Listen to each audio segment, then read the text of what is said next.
Elas não se pareciam com nenhuma lésbica que eu conhecesse. Não se pareciam comigo, com as minhas amantes, com as minhas amigas. Termos que reforçam aquela ideia de que existem o homem da relação. Se a relação é entre duas mulheres, meu amor, eu tenho uma coisa pra te contar. A ideia é que não tenha homem. Se hoje eu tô aqui na internet falando sobre amor entre mulheres, falando sobre as minhas vivências pessoais e profissionais, sendo uma mulher lésbica, é porque existiram muitas Simones e Bernes por aí.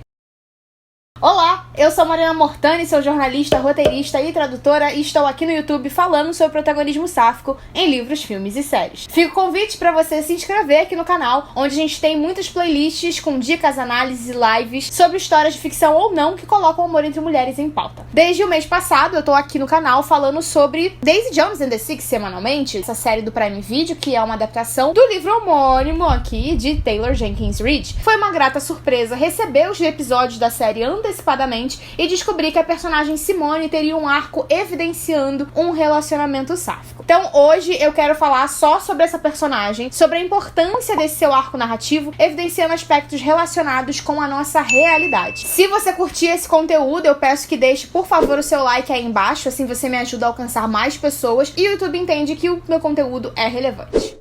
Então vamos começar por quem é Simone Jackson. Primeiro preciso dizer então que Simone é interpretada pela Nabi Abi, que é brasileira. Ela nasceu e foi criada em Salvador, a mãe dela é brasileira, né, a Sônia Gomes, e ela também é filha do Jimmy Cliff, um cantor jamaicano. Na trama, Simone é apresentada como uma cantora de sucesso e pioneira do disco, que é um gênero musical que ficou popular na década de 70. As raízes do disco estão nos clubes de dança, voltados para pessoas negras, latino-americanos, apreciadores de música psicodélica, além de comunidades da cidade de Nova York e da Filadélfia durante essa época de pico. O disco é um gênero extremamente dançável, tem uma combinação de tempo, né, de um tempo acelerado do jazz com uma forte e intermitente batida do rock, quase sempre contando com instrumentos latinos de percussão.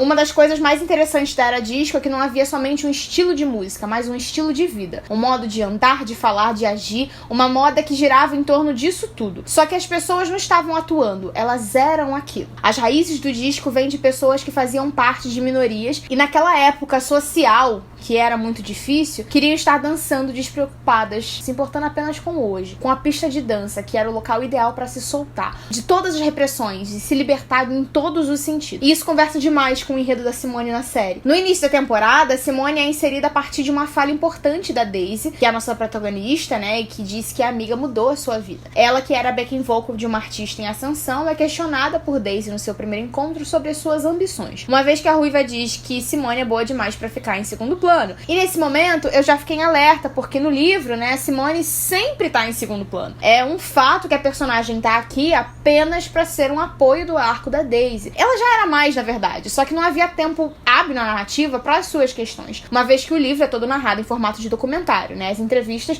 vão acontecendo pra falar da Daisy Jones, pra falar dos The Six. Então a Simone tem uma limitação nos seus depoimentos. O seu foco é e deve ser falar da Daisy. Então eu fiquei muito feliz na série, né, que já vem cutucando isso e falando, ei, prestem atenção em mim, que eu tenho muito a mostrar. Outro ponto positivo e importante é pensar na linha do tempo. Daisy e Simone se conheceram em 70 ou 71, né, e nessa época já havia acontecido a revolta de Stonewall, que foi uma série de manifestações de membros da comunidade LGBTQIA+, contra o assédio sistemático da polícia no bar Stonewall Inn, em Nova York. Em 69, ser gay era ser criminoso. As batidas policiais em bares gays na região de Manhattan seguiam um padrão. E os policiais invadiam, espancando, ameaçando funcionários e clientes. E as pessoas tinham que sair dos bares, formar uma fila para que a polícia pudesse bater e prender eles. Mas em 28 de junho de 69, não foi isso que aconteceu. Os funcionários e clientes do Stonewall Inn resolveram se unir e revidar. O que era para ser só mais uma repreensão, mas só mais uma, né? Repreensão se tornou uma rebelião que durou dias. Tiveram muitos protestos e esse marco ajudou a desencadear o movimento atual pelos direitos civis LGBTQIA+. Vocês prestaram atenção na data? 28 de junho de 1969. É pelo risco que aquelas pessoas correram, é pelas pessoas que perderam a vida, que nos permitiram estar aqui, que a gente comemora o Dia do Orgulho em 28 de junho. Eu tenho um vlog aqui no meu canal falando sobre a minha primeira parada gay, que foi no ano passado. E falar sobre isso ainda me emociona. Eu posso viver a minha verdade todos os dias, mas ainda é muito pesado saber que pra eu estar aqui, pra você estar aí me assistindo, muitos de nós tiveram que morrer. Mas bom, Simone, em 1970, talvez não soubesse muito sobre a sua forma de amar. Fica meio subentendido que ela teve outros casos. Mas quando ela conhece Bernie, as coisas mudam. Bernie é a personagem da Isha Harris. Ela é uma mulher lésbica desfém, ela é muito direta, não tem medo de expor o seu desejo, e isso chega pra Simone como algo inusitado. Principalmente porque Bernie lhe dá um endereço de Nova York e diz: esse é meu clube, se você quiser aparecer lá, eu te mostro tudo. A Simone estava tentando emplacar sua carreira, mesmo que ela ainda não tivesse encontrado seu estilo. Ela obviamente tinha uma voz incrível, ela sabia disso, um talento inegável, mas ainda não sentia qual era a sua parada mesmo. E a sua mudança de cenário começa quando Simone percebe no episódio 4 que sua voz foi usada em um produto sem créditos e sem pagamento. Ela começa a colocar a culpa em si mesma. Essa cena é muito forte também porque ela sofreu um assédio, ela foi tocada, ela foi desrespeitada, ela foi usada, e mesmo assim ela se coloca pra baixo pra justificar o que aconteceu com ela, como se a culpa fosse dela, como se ela precisasse ser mais forte pra aguentar o desrespeito, como se não fosse o cara que tivesse que respeitar ela e seu trabalho. A situação deixa a cantora sem chão, mas ela começa a recalcular a rota, porque a verdade é que ela não pode parar. E aí é muito interessante de ver como os roteiristas evidenciam que ela esteve em contato com a Bernie durante todo esse tempo, e pontuando que a Simone teve uma vida para além do que a gente vê nas cenas com a Daisy, né? E ela fala que precisa de um recomeço, talvez em Nova York, com Bernie, um lugar que ninguém a conheça, que ela possa só ser ela, ser artista. Nesse momento, a Daisy fala sobre a adrenalina que ela sentiu ao compartilhar o palco com o Billy, com a banda, como ela se sentiu a pessoa mais feliz do mundo, e que é esse sentimento que ela vê no rosto da amiga toda vez que Bernie liga pra ela. E eu chorei, eu falei isso na minha análise desses episódios, eu chorei nessa parte. Eu sou uma aquariana, mas eu sou sensível, gente, principalmente quando bate em questão social, quando bate em questões da minha vivência como uma mulher lésbica. Eu chorei com a Simone porque assumir essa parte de si, esse sentimento que é muito bonito, mas é tão julgado pela sociedade, é muito difícil. E quando ela começa a cogitar ir pra Nova York, ela tá dando uma chance pra ela como pessoa e como profissional, mas principalmente como pessoa. Que lindo nesse momento que ela tem uma amiga como a Daisy pra lhe incentivar a viver sua verdade. E a gente tem tanta história de personagem sáfica com medo de se assumir pra família, pros amigos. Foi realmente um refresco ver essa amiga incentivando a Simone a só ser ela. No episódio 4, a gente vê que a Simone chegou em Nova York, mas ela some por um período de 2 anos, de 2 episódios ali na série. A gente não vê nada dela nesse período, né? Nem uma menção sequer, até que a gente chega no episódio 7, ganhando aí um papo de 20 minutos só de cena dela de Bernie, falando o que aconteceu nesses 2 anos delas juntas. Eu fiquei muito feliz com essa decisão, porque a personagem é pessoalmente importante pra mim, mas esse episódio é bem desconexo dos outros, né? Justamente pra evidenciar como a Daisy se desconectou da sua realidade. Mas eu tô me adiantando um pouco, né? Vamos falar de Bernie. Daisy a gente deixa pra Daisy, pro vídeo da Daisy. Aqui é Simone. Então, no episódio 7, a gente descobriu que se passaram 2 anos desde que a Simone foi pra Nova York em busca da Bernie e de um novo início da carreira. O ano agora é 1975. E Simone foi direto pro endereço que Bernie deu. E é aqui que a sensibilidade desse arco é ainda mais evidenciada. E aí eu quero trazer algumas questões da realidade pra cá. Porque de 1972 até 75, que pode ser esse período, né, que Simone e Bernie conversaram por telefone, a gente teve a retirada da homossexualidade do DSM, que é o Manual de Diagnóstico de Estatística das Perturbações Mentais. E sim, pro público mais jovem aqui do canal, que não sabe disso ainda, ser homossexual, além de ser criminoso, também já foi considerado doença. E a gente teve isso como uma reação à despatologização da homossexualidade no âmbito da psiquiatria estadunidense. E como uma indicação aqui, eu quero mencionar a série Ratched, que eu já mencionei aqui no vídeo sobre, acho que personagens sáficas adultas, ou personagens sáficas escondidas no catálogo da Netflix. Vou deixar esses links aqui nos cards pra vocês, são séries muito boas, aquela indicação minha. Mas Ratched se passa em 1947, e a gente pode ver um pouquinho de como homossexuais eram tratados em hospitais psiquiátricos, e como essa enfermeira, que começa a se descobrir uma mulher lésbica, começa a lidar com isso. Mas voltando a Simone, ela chega no clube em que Bernie trabalha, e a surpresa é evidenciada, mas Bernie é uma clara representação da mulher sáfica que ama a distância, porque ela havia prometido uma surpresa pra Simone. E eis que Bernie pegou os vocais da cantora, produziu e começou a tocar uma de suas músicas no clube. Uma música, na verdade. Sem a garantia de nada. Elas começaram a se envolver à distância, mas elas não tinham essas declarações. Elas não tinham garantia. Ah, gente, é mulher lésbica, né? Viciada em amar e impulsionar a amada. E as pessoas locais começaram a curtir muito o som. E um dia, Bernie diz que a diva dele está lá, em carne e osso. E o público fica enlouquecido com a presença da Simone. Simone. Bernie fica encantada com a apresentação. Simone se sentindo ela, se sentindo viva. E é aí que as coisas começam a andar.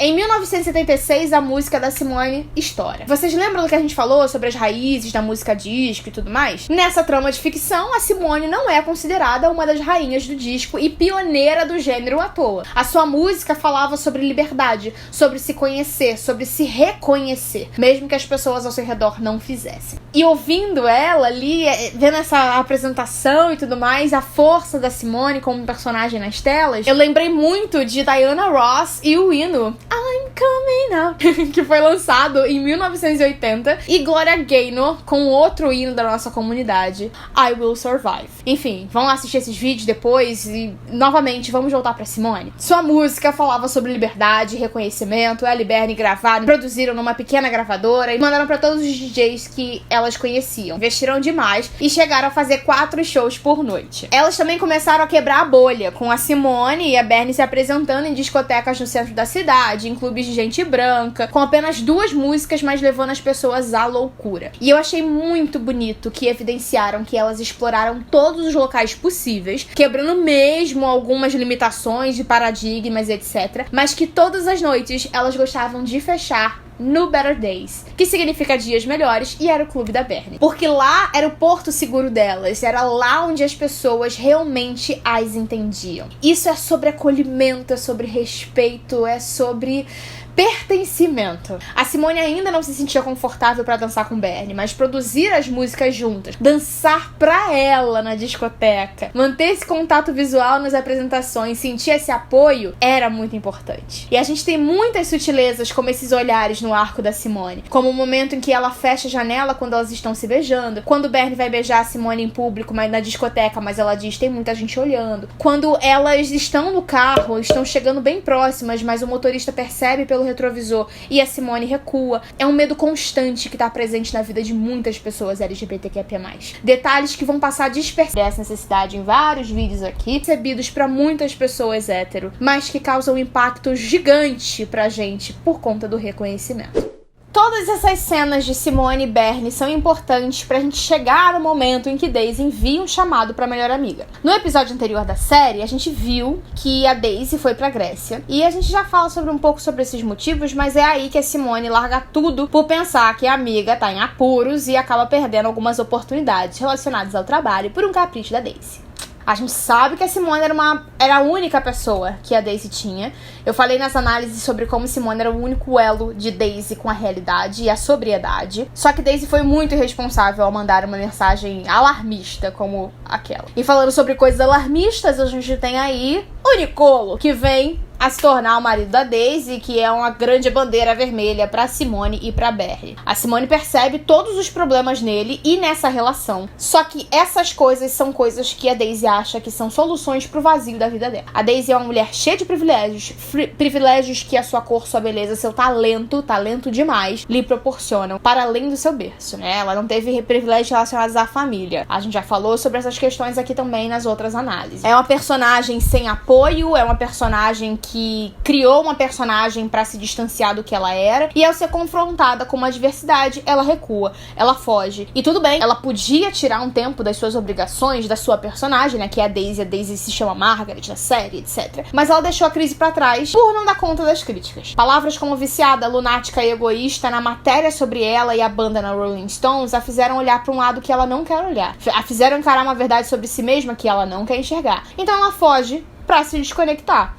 Até rimou. Nesse episódio, a fotografia toda muda. A gente tem plano sequência, seguindo a Daisy, evitando cortes e dinamismo na cena, pra evidenciar esse clima desse lugar good vibes, né? Tudo fluindo ali, calmo, etc. O climinha dessas pessoas, né? Que fazem arte por fazer, que tem vida boa, que é privilegiado de novo, que dizem, nunca deixe que os outros digam se seu trabalho tem valor ou não, senão eles te compram. Como se eles não tivessem todos os acessos na palma da mão pra comprar o que quiserem. O cara lá diz que é mais puro escrever pra ele, pros amigos, pras ondas. E que lindo seria se o mundo pudesse ser só assim, né? Que utopia. Sendo que ali do lado dele a gente tem a Simone, uma mulher negra, lésbica, nada privilegiada, que sabe que aquelas afirmações não cabem pra ela e que sua arte não pode ser feita por fazer. A sua arte tem um papel social muito importante, pode salvar vidas e não só ser lida ou escutada com as ondas, sabe? E quem dera que ela pudesse ser só mediana. A gente fala muito sobre isso hoje em dia.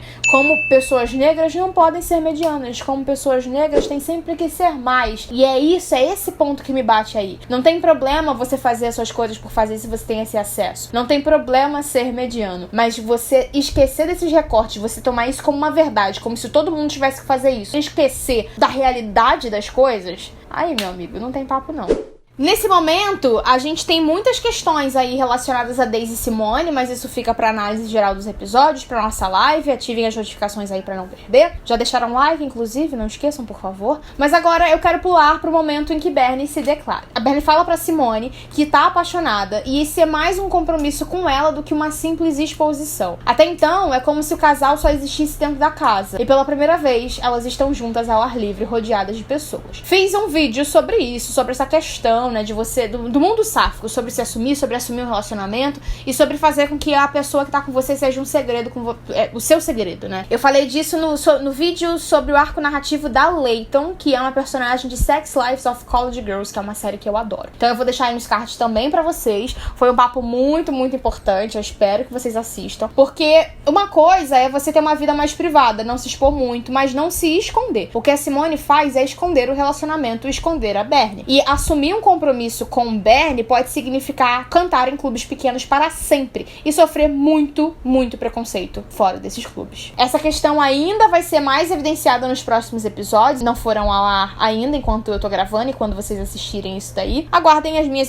análises dos episódios finais e a live pra gente debater essas questões. Só que esse pensamento da Simone pode soar egoísta, mas quando a gente da comunidade LGBTQIA+, se mostra, muitas portas se fecham. Portas pessoais e profissionais, porque o mercado de trabalho nos limita e não tá preparado ainda para ter políticas que garantem diversidade e respeito nas empresas, porque as pessoas à sua volta vivem numa sociedade que diz que tá errado ser você, que você vai pro inferno, e eles se afastam do pecado, como se não quisessem olhar pros próprios, porque você tá vivendo a sua verdade sem se importar com isso, com ameaças vazias. E eu digo vazias não diminuindo qualquer religião, tá? Mas é porque quem for interpretar a Bíblia vai ver que o buraco é muito mais embaixo. Tem um vídeo de uma pessoa LGBT interpretando a Bíblia. Vou deixar aqui, Murilo do Mundo Pequeno. Um vídeo maravilhoso pra vocês conferirem. E quando Simone chama a Bernie pra dançar, mesmo que seja naquela ilha, ela olha ao redor, se preparando pro julgamento. Mas depois ela foca na pessoa que ela ama. E a cena é linda, o diálogo, as falas de Simone e Bernie já sabendo que Simone a ama, mas vendo o entendimento dela. E ela assumindo isso pra si mesma,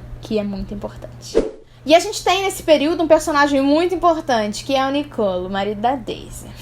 Importante não porque eu gosto dele, mas porque ele é um divisor de águas aí também. Como o vídeo da Simone, não quero me demorar nas questões da Daisy, né? Com carreira, com o Nicolo, com tudo. A gente vai deixar isso pra análise dela, já disse. Eu tô repetindo porque é importante pontuar que tem muitas coisas pra gente falar nesse arco. Mas eu preciso dizer que, primeiro, é muito fácil pro Nicolo ser só good vibes e sem fazer recortes. É fácil confundir uma alma gêmea com um espelho? É a única frase decente que saiu da boca desse homem. E me lembrou do último vídeo da análise que eu gravei, né? Falando sobre Billy querer evitar a Daisy por ser um espelho dele. Mas a grande fala desse episódio é de Simone, mais ou menos assim. Tem gente que precisa trabalhar, Daisy. Tem gente que precisa trabalhar duro pra ter metade das oportunidades que você tem. Simone está se posicionando como amiga, como pessoa. Porque a Daisy não faz música por fazer, ela faz música pra ser enaltecida. E a Simone não faz música por fazer, ela faz música pra se reconhecer. Nesse meio tempo, o Nicolo ele colocou na cabeça da Daisy que a Simone tava afim dela, porque era óbvio que ela não podia ser só amiga dela, né? Já que ela gosta de mulheres.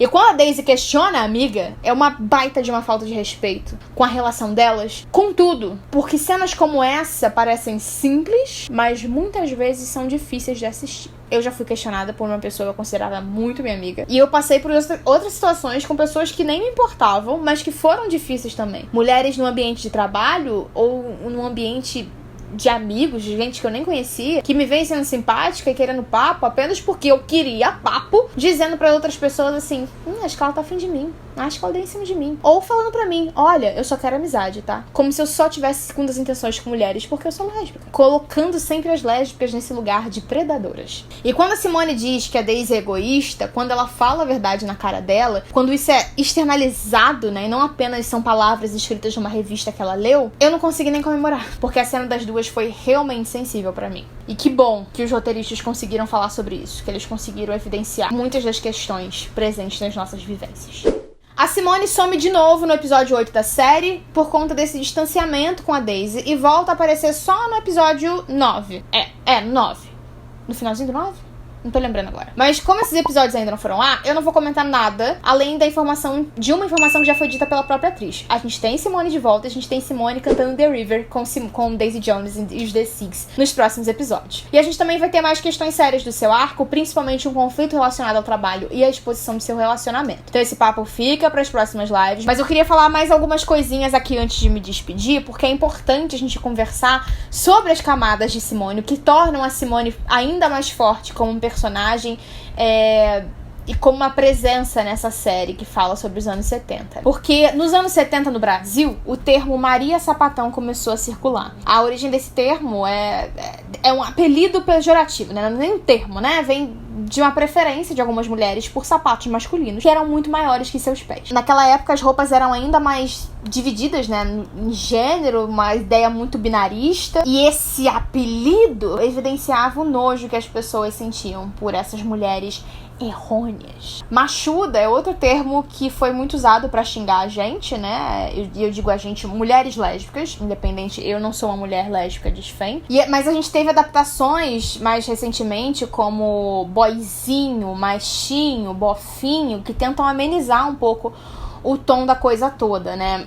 Mas ao longo do tempo, a gente conseguiu resgatar o sapatão, algo que era usado como um xingamento, foi abraçado por mulheres lésbicas a ponto da gente conseguir dizer isso com orgulho, que somos sim sapatonas, né? Ou sapas, como a gente também brinca. E a gente também tem o termo caminhoneira, né? Que para mulheres que usam essas roupas consideradas masculinas, mas que já começou sendo utilizado para amenizar o sapatão e foi muito mais aceito. A gente tem outras questões culturais aí sociais desse termo como um todo. A gente foi adotando caminhão também como um símbolo, né? Vários símbolos relacionados para os nossos bares, etc. Mas hoje, em 2023, urge a necessidade de mais pessoas conhecerem um outro termo, que é o desfeminilizada, que a gente também fala desfém. Mulheres desfém são mulheres que não performam feminilidade, mulheres que possuem um estilo que é considerado masculino. Não é um estilo masculino, ele é considerado. Não tem que existir proibição nenhuma em relação a corte, a roupa, a sapato, a nada disso. Uma mulher desfém não é necessariamente uma mulher lésbica, porque o termo diz respeito a estilo, não a sexualidade, tá bom? Mas na nossa comunidade é muito importante que a gente pare de repetir termos que são usados para diminuir mulheres que amam mulheres. Termos que reforçam aquela ideia de que existem o homem da relação. Se a relação é entre duas mulheres, meu amor, eu tenho uma coisa pra te contar. A ideia é que não tenha homem. E no caso de Bernie e Simone, a gente tem ainda mais uma camada, que é o fato de serem duas mulheres negras. E, infelizmente, a gente não tem tantas histórias na mídia de mulheres negras se amando. Eu já falei sobre esse recorte, não vou me demorar, mas queria deixar duas indicações. Primeiro, livros de Lívia Ferreira, que na internet é conhecida como Afro Caminhão. A Lívia é minha amiga pessoal, ela escreve histórias de mulheres negras amando mulheres negras. Ela fala sobre a importância do afeto para essas mulheres, evidenciando questões importantes do universo de mulheres desfém também. E segundo, o trabalho da fotógrafa Joanne Byron, conhecida como Jeb, que nos anos 70 não se via nas fotografias de lésbicas que já existiam. Isso porque mulheres negras e desfeminizadas não eram admiradas ou valorizadas. Sobre aquelas mulheres muito sensuais nas fotos, ela disse, abre aspas, elas não se pareciam com nenhuma lésbica que eu conhecesse. Não se pareciam comigo, com as minhas amantes, com as minhas amigas. Fecha aspas. Isso acontecia porque as fotos eram normalmente tiradas por homens brancos, heterossexuais, que tiravam fotos de mulheres femininas, sexualizando elas. Coisa que acontece até hoje. E isso motivou a fotógrafa a compor o livro Eye to Eye, Portraits of Lesbians, editado pela primeira vez em 1979, reeditado em 2021. A fotógrafa, que hoje tem 78 anos, começou a documentar as vidas dessas mulheres em 71, viajando pelos Estados Unidos, visitando comunidades urbanas e rurais. Ela esteve presente em conferências femininas, festivais de música, em marchas do orgulho, e para criar, abre aspas de novo, um retrato íntimo de lésbicas de muitas idades e contextos diferentes, enquanto trabalhavam, brincavam, criavam seus filhos, se apaixonavam e lutavam por refazer os seus mundos. Fecha aspas. Eye to Eye foi o primeiro livro de fotografia sobre mulheres lésbicas criado por uma lésbica a ser publicado nos Estados Unidos. As fotos são lindas, emocionantes, vale a pena procurar. Ufa! Esse vídeo, pelo visto, vai ter uns 30 minutos, ou mais até, mais. Mas foi muito importante de gravar e eu espero que vocês tenham curtido, gostado dessa troca aqui. E não me deixem falando sozinha, tá bom? Me digam aí nos comentários se vocês conheciam as informações que eu compartilhei, se vocês estão curtindo Daisy Jones e a personagem Simone. E se vocês quiserem, deixem mais indicações de histórias sobre mulheres lésbicas negras pra gente expandir isso ainda mais. Fica o convite pra você se inscrever aqui e conferir meus outros conteúdos. Peço seu like pra me ajudar a alcançar mais pessoas e te espero nas redes sociais pra gente papear ainda mais sobre Daisy Jones e outras histórias diariamente. Um beijo e até os comentários.